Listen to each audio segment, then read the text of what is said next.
नमस्कार। अध्यात्म और भक्ति की इस पावन यात्रा में आपका स्वागत है। आज हम उस दिव्य क्षण की चर्चा करेंगे जब इस अनंत ब्रह्मांड में पहली बार शिवलिंग का प्राकट्य हुआ था।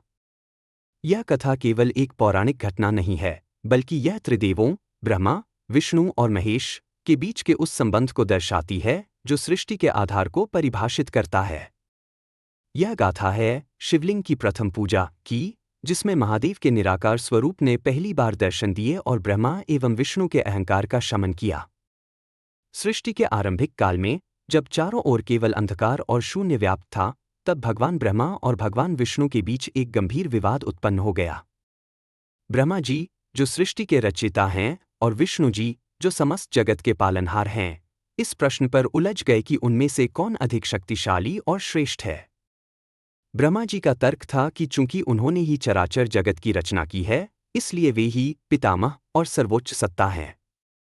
दूसरी ओर भगवान विष्णु का कहना था कि वे ही संपूर्ण ब्रह्मांड के आधार हैं और उनकी इच्छा के बिना पत्ता भी नहीं हिल सकता। यह विवाद इतना गहरा गया कि दोनों के बीच युद्ध की स्थिति उत्पन्न हो गई। देवताओं में हाहाकार मच गया, क्योंकि यदि त्रिदेवों में ही संतुलन बिगड़ जाता तो सृष्टि का विनाश निश्चित था। जब यह विवाद अपने चरम पर था, तभी अचानक आकाश और पाताल के बीच एक प्रचंड गर्जना हुई।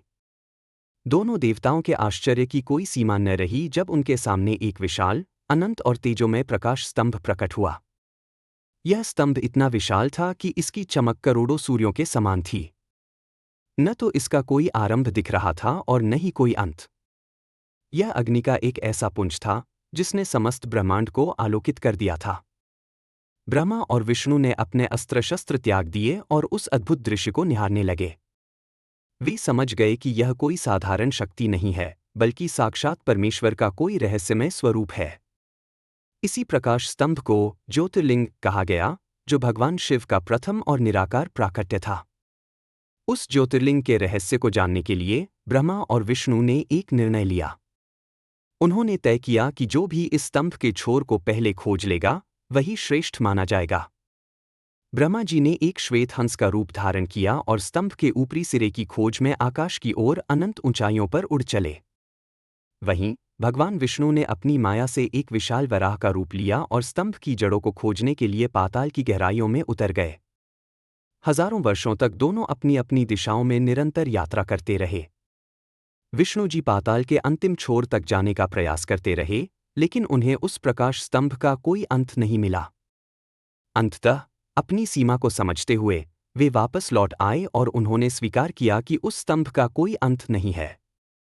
दूसरी ओर ब्रह्मा जी भी आकाश की ऊंचाइयों में भटकते रहे, लेकिन उन्हें भी ज्योतिर्लिंग का कोई ऊपरी सिरा नहीं मिला।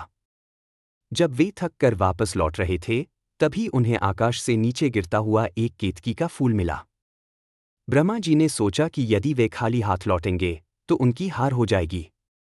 उन्होंने केतकी के फूल को बहला फुसलाकर अपना साक्षी बना लिया।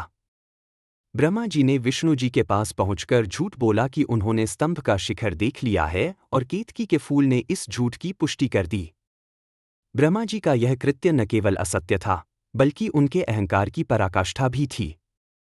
जैसे ही ब्रह्मा जी ने वह झूठ बोला, उस ज्योतिर्लिंग के भीतर से एक भीषण गर्जना हुई और साक्षात भगवान शिव अपने चतुर्भुज रूप में प्रकट हुए। महादेव का वह रूप अत्यंत तेजस्वी और क्रोधित था। उनके प्रकट होते ही समस्त ब्रह्मांड कांप उठा। शिव जी ने ब्रह्मा जी के असत्य को जान लिया था। उन्होंने क्रोध में आकर ब्रह्मा जी को श्राप दिया कि सृष्टि के रचयिता होने के बावजूद उनकी पूजा पृथ्वी पर कभी नहीं की जाएगी। साथ ही उन्होंने केतकी के फूल को भी अपनी पूजा से वर्जित कर दिया, क्योंकि उसने असत्य का साथ दिया था। वहीं भगवान विष्णु की सत्यनिष्ठा और विनम्रता से प्रसन्न होकर महादेव ने उन्हें आशीर्वाद दिया कि वे सदैव उनके हृदय में वास करेंगे और उनकी पूजा समस्त लोकों में श्रेष्ठ मानी जाएगी। अपनी भूल का आभास होने पर ब्रह्मा और विष्णु दोनों ने महादेव के चरणों में वंदना की। उन्होंने पुष्पों, सुगंधित द्रव्यों और मंत्रोच्चार के साथ उस दिव्य ज्योतिर्लिंग की विधिवत पूजा की। यही वह ऐतिहासिक क्षण था जिसे शिवलिंग की प्रथम पूजा के रूप में जाना जाता है। महादेव ने उन्हें ज्ञान दिया कि वे तीनों, ब्रह्मा, विष्णु और महेश, एक ही परम सत्ता के अलग अलग रूप हैं। उनके बीच कोई छोटा या बड़ा नहीं है, बल्कि वे सृष्टि के चक्र को चलाने के लिए एक दूसरे के पूरक हैं। शिवलिंग की यह पूजा हमें सिखाती है कि ईश्वर निराकार है और वह हर कण में व्याप्त है।